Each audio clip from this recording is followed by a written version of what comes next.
My name is John Shuck, and I'm a Presbyterian pastor from Portland, Oregon.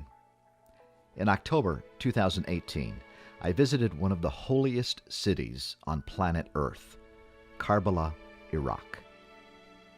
Of about 1.8 billion Muslims in the world, 400 million are Shia. About 700,000 Shia live in the United States.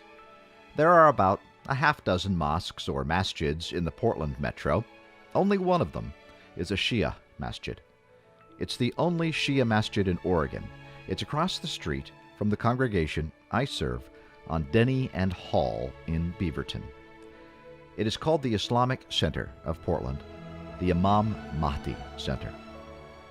I went to Iraq and learned more about my neighbors across the street. My way, and the way of my cameraman, Josh Townsley, was paid by the Husayniah Islamic Society of Seattle. We went for Arba'in, the largest annual peaceful gathering of humans in the world. Josh and I went with a tour group, Caravan 72, led by Mohammed Beg out of Los Angeles. We went along with about 50 other Shia pilgrims from the United States to visit shrines in Iraq, including the shrine of Imam Hussein alayhi salam, the grandson of the Prophet Muhammad, peace be upon him, and the shrine of Imam Hussein's half-brother Abbas in the holy city of Karbala. I was asked to go because I'm a Christian pastor and because I have interest in interfaith work and, in particular, justice issues. Large justice issues, war and peace issues, such as the so-called war on terror, or perhaps more accurately, the war of terror that is being inflicted by the United States, Israel, and the Saudis in the Middle East. Also for me, this was a spiritual journey. I was moved by the story of Hussein and by those who follow him. I wanted to be inspired by his courage. You can read all about my quest for truth and my radical ideas, and I have them on my blog, radio show, and social media, but that isn't what this is about. This is about a movement. Arba'in is the largest annual peaceful human gathering in the world. Most people in America don't even know about it. I didn't until I was invited to attend earlier in 2018. This tour group is like any spiritual tour group to a holy place. In this case, Shia Muslims from all over the United States visit holy sites in Iraq, and some went on a continuation of the tour to Iran. We stayed in a hotel in Karbala for most of the time, and then in another hotel in Najaf. Josh and I spent our time with the tour group, participating in their programs, going to the sites, including Karbala, Najaf, Baghdad, and Samarra. And of course, going on the walk. A 50-mile walk over 2.5 days from Najaf to Karbala. We spent 2 nights on the road, one night at the Iranian Media Center and another at the Hussain Mochi. Visiting Iraq is not dangerous, even as the State Department says that Americans are not supposed to go to Iraq. I never felt safer. Josh and I walked around Karbala by ourselves. We did the 50-mile walk by ourselves. We were embraced. Many people took selfies with us. We were even the object of media attention when it was discovered that a Christian pastor from America was making a film about his trip to Arba'in. So, who is Hussein? And what is Arba'in? What I heard most often was that Hussein saved Islam. All Muslims know this. Both Sunni and Shia honor Hussein. Shortly after the death of the Prophet, a corrupt politician, Yazid, claimed control of Islam and demanded that the grandson of the Prophet, Hussein, bow to Yazid's authority. Hussein refused as a matter of conscience. On the plains of Karbala, Iraq, Yazid and his army of 30,000 surrounded Hussein and his family and his 72 companions, demanding Hussein's allegiance in exchange for his life. Hussein refused. A slaughter resulted. It was a battle of truth versus falsehood, good versus evil, right versus might. The incredible cruelty of Yazid and the transcendent bravery of Hussein is recounted every year with deep mourning and conviction. The women and children were taken prisoner and forced to walk to what is now modern-day Damascus, Syria. There, Hussein's sister, Zainab, bravely recounted the cruelty of Yazid and the bravery of Hussein and kept the truth alive. There's a saying that the movement ended with Imam Hussein, but continued with Zainab. Yazid ordered the family to leave Damascus. On their way home to Medina, Zainab asked to return to Karbala to visit the site of the battle. They arrived on the 40th day after Ashura, the day of the battle. Arba'in means 40th. It's only been in the last few years, since the fall of Saddam Hussein, that millions of people have come to visit their Imam.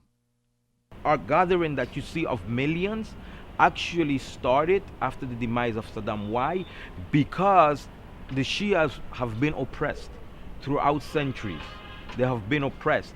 And in the time of Saddam, if anyone was found walking towards the Imam, they would be killed. And many scholars were killed through that. So the Shias, they saw that opportunity now we are free. And now we are able to go to our Imam freely. So because of this, people, they take on that burden of and that hardship of walking towards the Imam because of that love, to show that now we are free and now we can express that love towards Imam al-Hussein. During the time of Saddam, the walk was illegal. Actually, there was kind of local uprising in Najaf back in 1977 when the Ba'ath government decided not to allow anyone to leave Najaf. But a group of youth people, they challenged that and they ran toward Karbala. And Saddam Hussein brought big brigades and many parts of the Iraqi army to block the road, and they arrested thousands of people. Actually, myself, I was arrested in that event. And we spent many days in prison, and they killed some people and tried to scare the people of it, because they consider that a real challenge to their authority.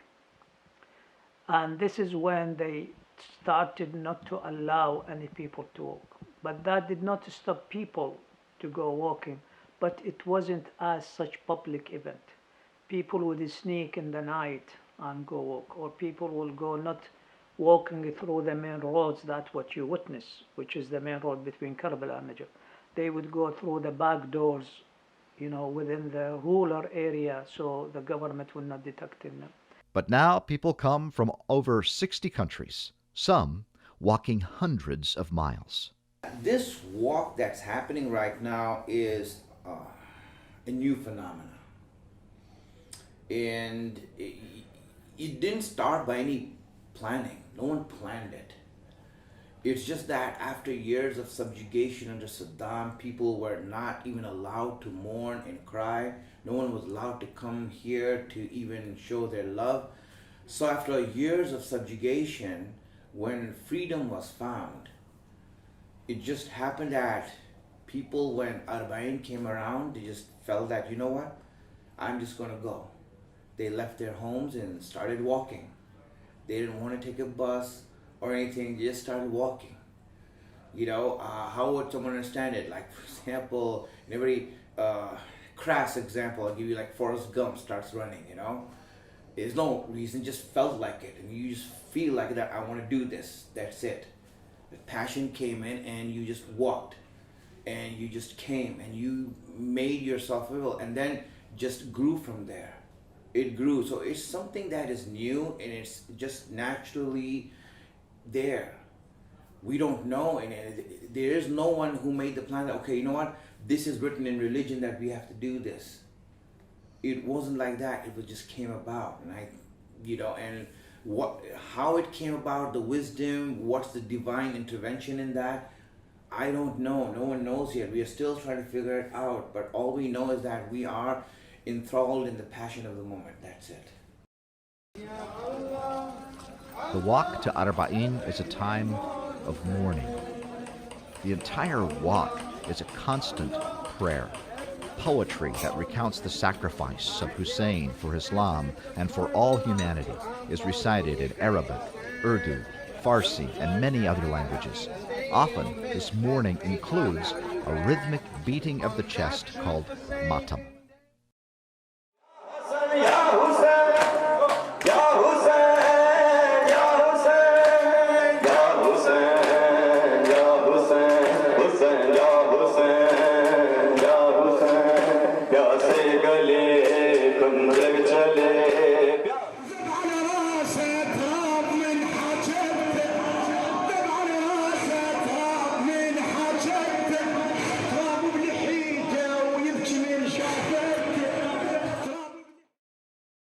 So right from the start, right, there's truth and there's falsehood. With Imam Hussein, it's the same thing. You see, he stood for truth. There was truth in him, and then there's falsehood that was out there. So as this truth and falsehood, they come and meet.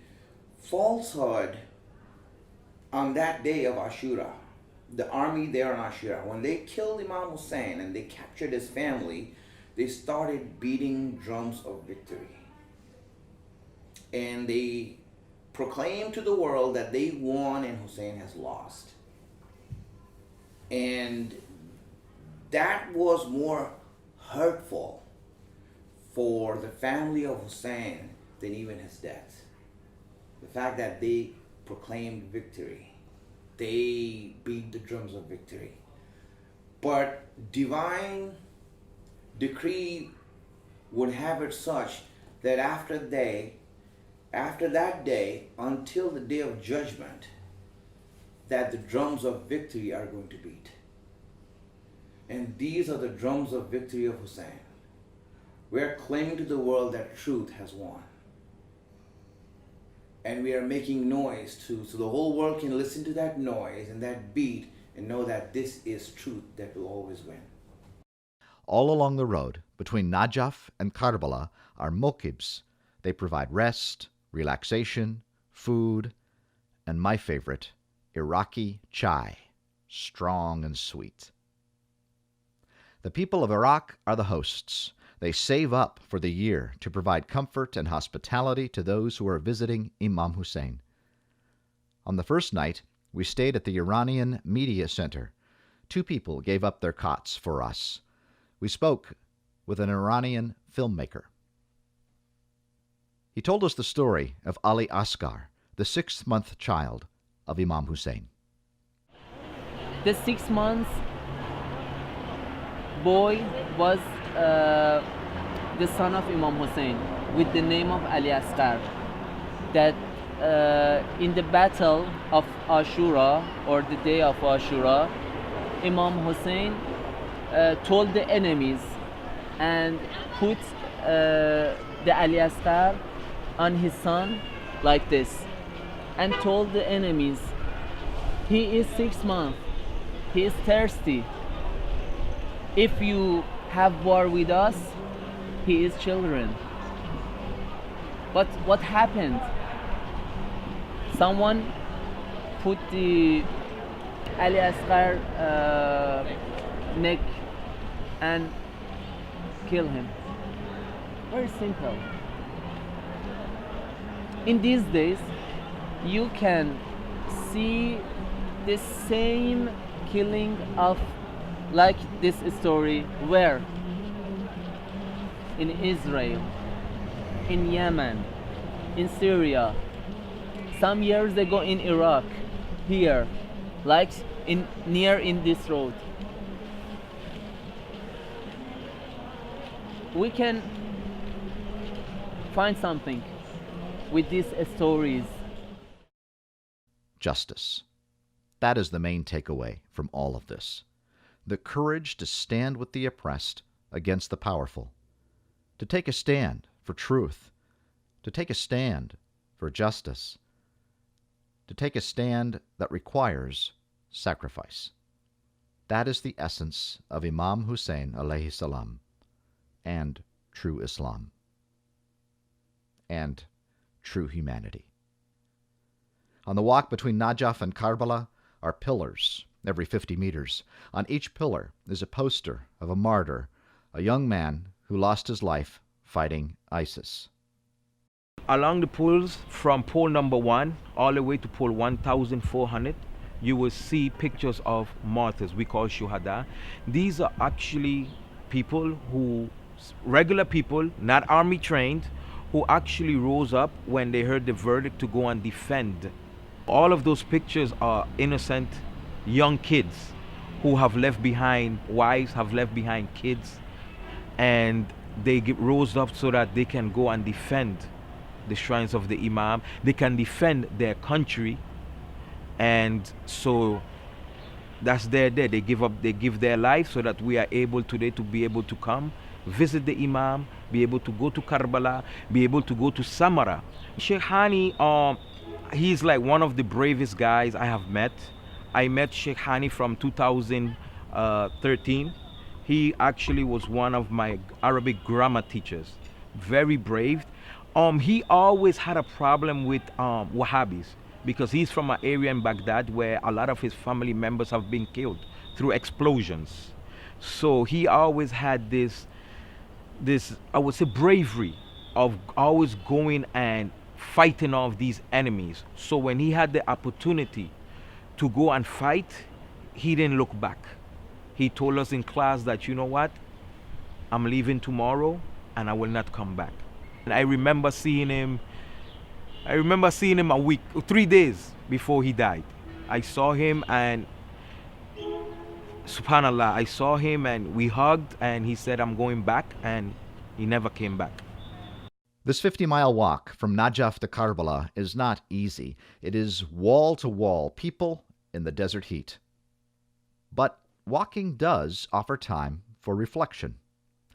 It was important to me to do the walk, even more so than to make a movie. This was a spiritual visit for me. I'm glad I made the choice to do the walk rather than focus on making a movie about the walk. It gave me the opportunity for self-reflection. What is my life about? Where do I stand? For whom do I speak?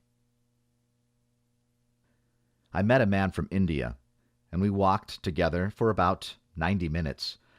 I don't remember his name, but we talked about everything, from religion to politics to life. It was a breath of fresh air to be able to have conversations about things that matter with someone from the other side of the world.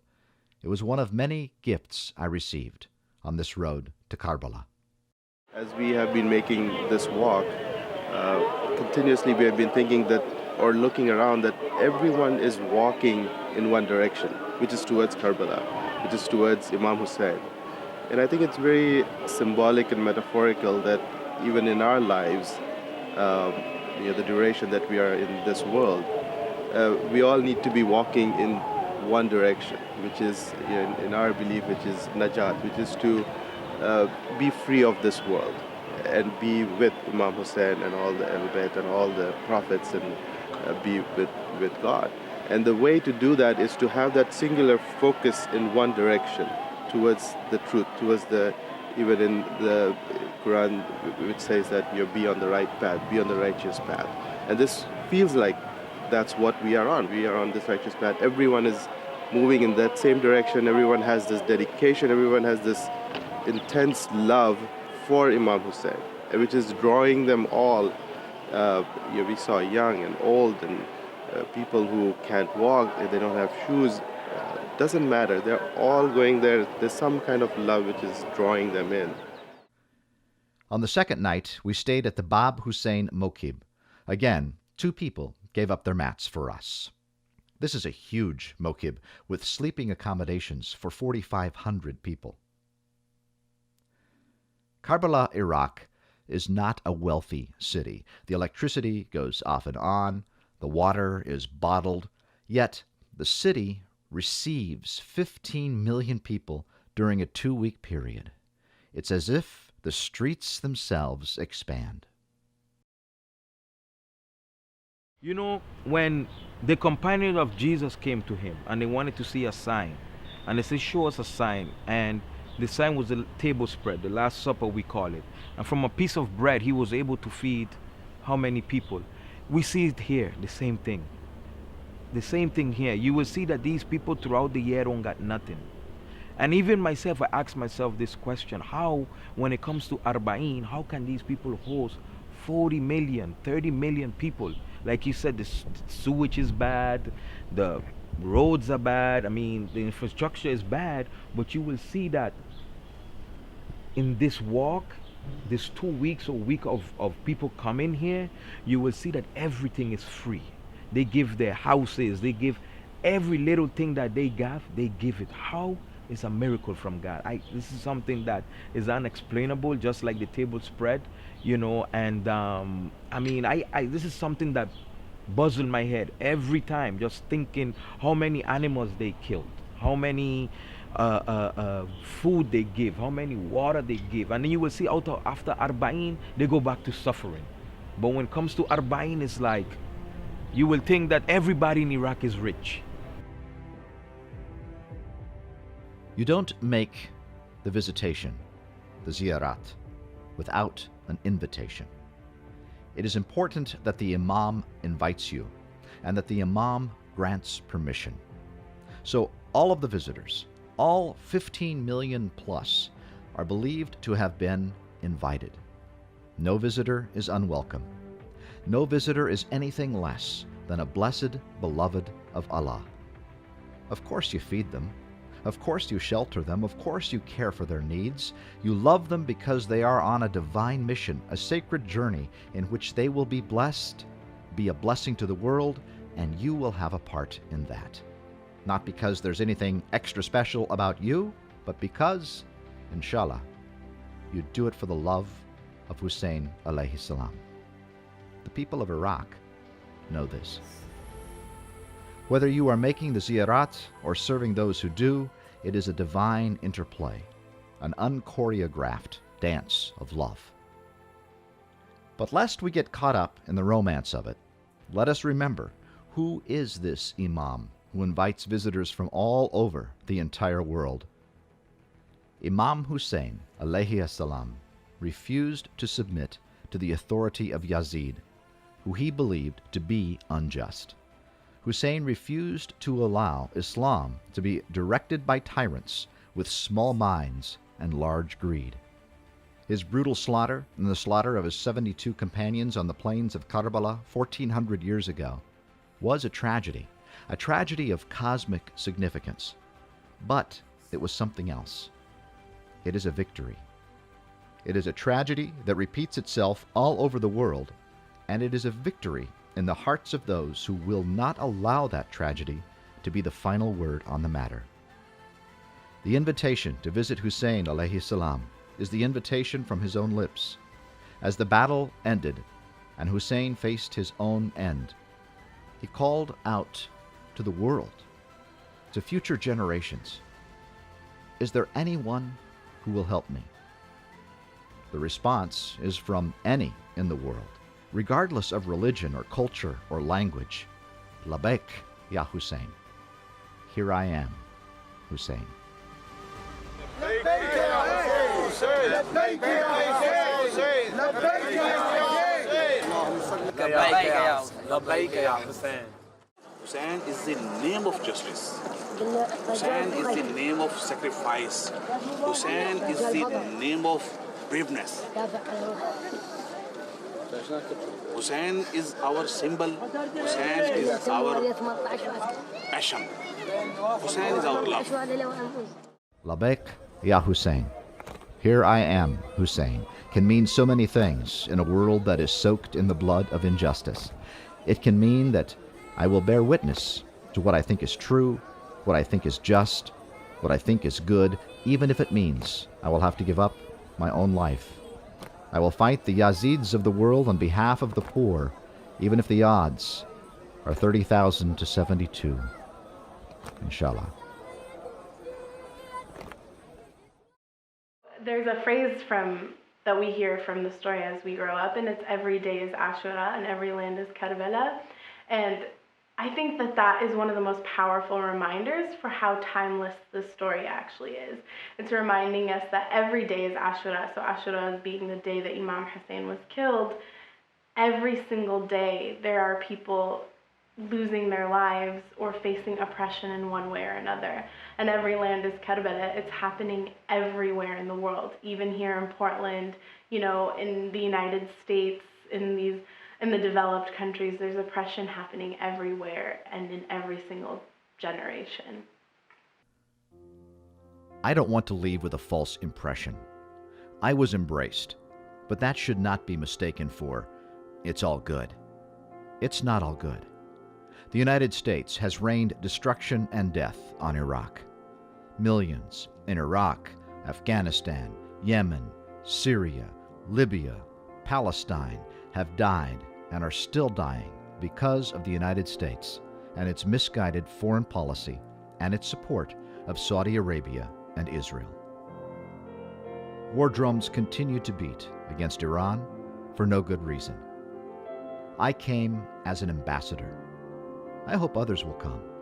I hope American media will come. I hope other Christian pastors will come. Come and see what is happening, talk with real people, and be advocates of true peace, peace that comes from justice.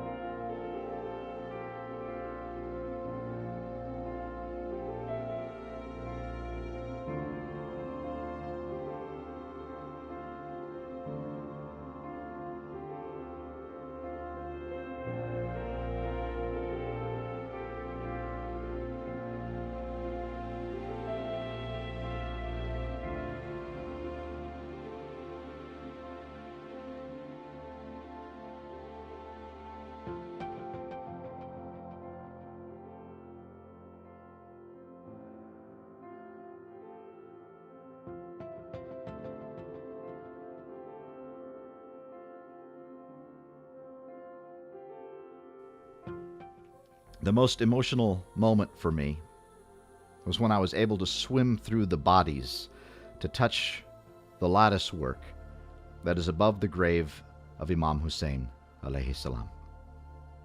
I couldn't quite reach it. A hand took mine and pushed it against the lattice work. I looked at the person who helped me. Our eyes met, and I felt a surge of emotion. It was as if Imam Hussein alayhi salam was calling me to give myself for truth. I'm a Christian pastor, but because of my encounter with Imam Hussein alayhi salam, I have received a renewed faith in the work of Jesus and Hussein, peace be upon them both, for justice and truth. Jesus and Hussein are brothers. They are one. If the human race is going to survive, we all must be one.